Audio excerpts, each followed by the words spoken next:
In this video, we're going to do an unboxing of a GE 70 pint dehumidifier. And this is normally something I wouldn't do on this channel because it's more of an appliance as opposed to a tech gadget. But this thing cost me $286, so I thought, why not? Let's share it on my channel. So let's get to it. So I'm going to try and make this video as quick as possible because, again, it really doesn't fall into the gadget category of my channel here. But if you follow my channel, you might know that I have an old Victorian house. And one of the things that goes along with that house is a basement that really was never built to be watertight, and it hasn't been updated in many, many years. So I run a dehumidifier down there to keep things as dry as possible. Well, as luck would have it, my dehumidifier died on me in the middle of summer. And apparently that's when dehumidifiers are popular, just like air conditioners. And actually a dehumidifier is basically an air conditioner without the fan and without the exhaust. There's a coil system in there that condenses the water in the air, and then it drains out the water, and it basically pulls the water out of the air. But we're not going to get too in-depth on this, like I said. I just want to unbox this, see what it's like. Again, this thing cost me $286 at Home Depot. It was hard to track down. I had to track it down at 4 different stores. I originally ordered it at one Home Depot, and they canceled my order, so I had to track it down and drive all over the place. So it was kind of a pain in the butt to get it, but now it's in my house here. And in case you're wondering, the 70 pints, what that means is that it will drain 70 pints of water out of the air every 24 hours, assuming that there is that much water in the air. Now the reservoir on this is a lot less than 70 pints, as you would imagine, so you have to empty it out one way or another. You can actually empty it out manually, or you can attach a hose to it. I'm going to be attaching a hose to it because I don't want to be bothered by it. So let me grab my trusty cutter here and hopefully not scare my cat too much. And let's get these straps off of here.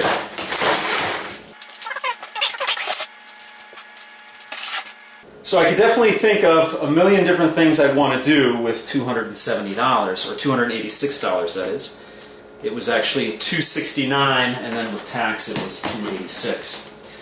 But I could think of a whole lot of things I'd rather do with that money, but I do want to have a dry basement too.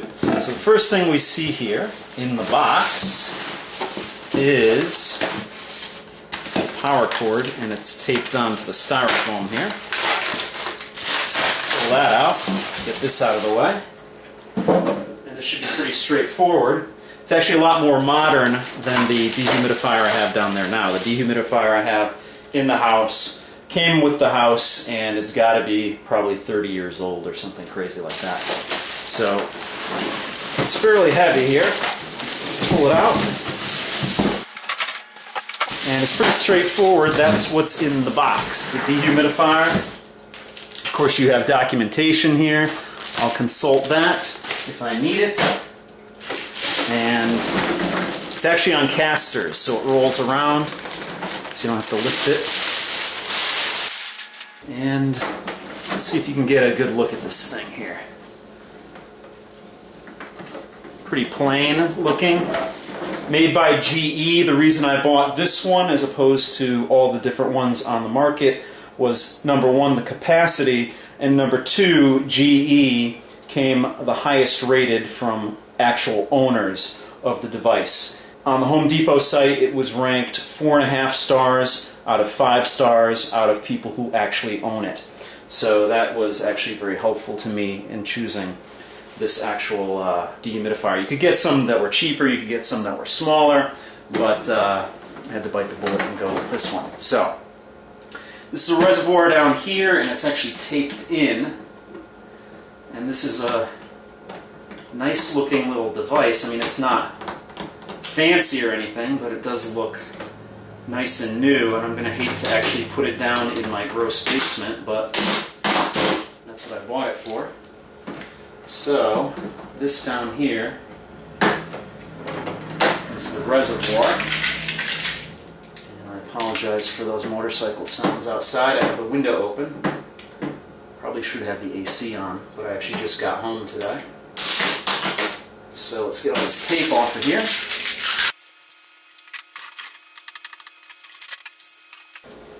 Then you have the power cord over here. It looks like it's about 6 feet long. Let's get it out of the plastic here.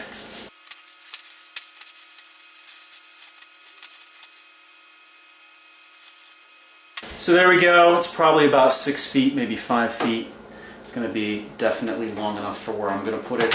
On the back here, it's pretty plain, just sort of a semi-gloss, kind of grayish, light gray plastic. And of course you have some screw holes in here if you ever had to take it apart. But you have your important information here, your power cord. On this side, pretty much nothing except a handle to pull the reservoir out. Up front here is probably either an intake or an outtake air. It's going to, if you're not familiar, it's just a very easy process. It's going to pull air in, shoot it out one way. I don't know if it pulls it in here and shoots it out here or vice versa. But as you can see here, there's vents here on top and vents here. So what it's going to do, it's going to pull in one way and out the other, depending on which way it goes. It's going to pass the air over some coils, and those coils will cool down the air and extract the water out of the air, condense the water out of the air. On this side, it's pretty clean, except you have this thing here, which I don't know if that's some sort of extraction for the water. You can attach a hose to this. I'm going to have to get a little bit more in depth on it. Let's see if we can pull the reservoir out here. Okay, that's what it looks like there, and I guess you just, it's sort of like a bucket, and you can pour up the water. It has a little stopper here, so a float, so when the water gets high enough in here, it'll kick off the machine so it won't condense and it won't overflow. It won't continue to condense and it won't overflow, and then you can empty this out.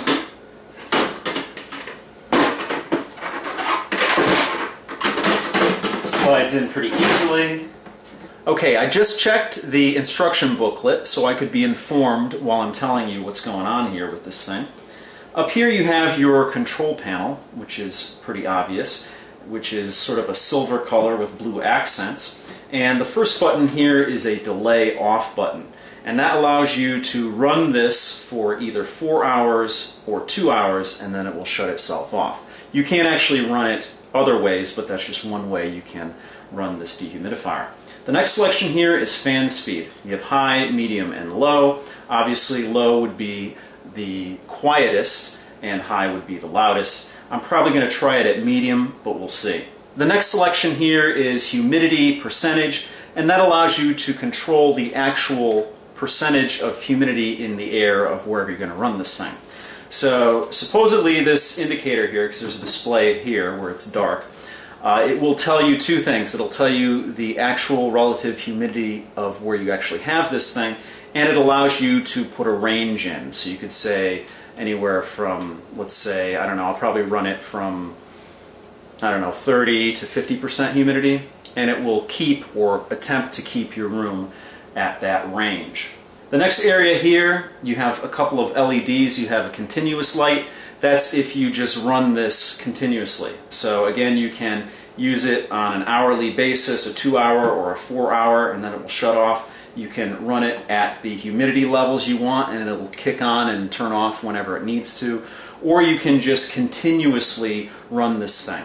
And that will tell you if you have that light running, that means this thing will continuously run. Down here it says clean the filter. Every 250 hours you have to clean the filter. That's behind here. We'll look at that in a second. You do that with a detergent, and then you replace it, and then you hit this button, filter timer, and that will reset your 250 hours. Over here you have your power button, you have your power light on here, and your bucket full light here. So when the reservoir fills up, your light will kick on there. Now down here, I don't know if you can see it here, but there's a little window here, and there's a little red ball in there. So that's a float. So that'll actually tell you how high the water is in here. And of course the machine will shut off when the water level reaches the top. But that way you can just, by glancing at it, tell how much water is in the device here. So let's pull this thing open.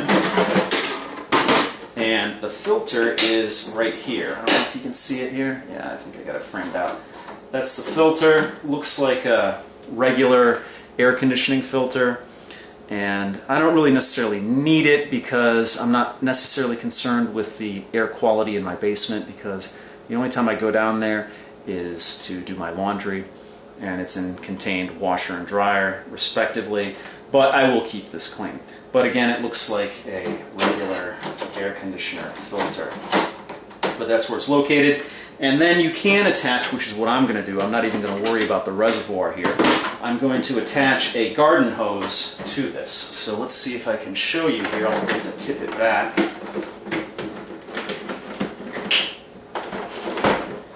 I don't know if you can see here, but there's a regular threaded area. This is where the water is going to come out here.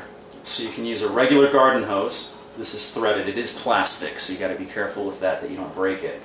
But you can just put a regular water hose on there, garden hose, and then feed it right out, or actually you would put it in through here, and then feed that to a drain wherever you might have it.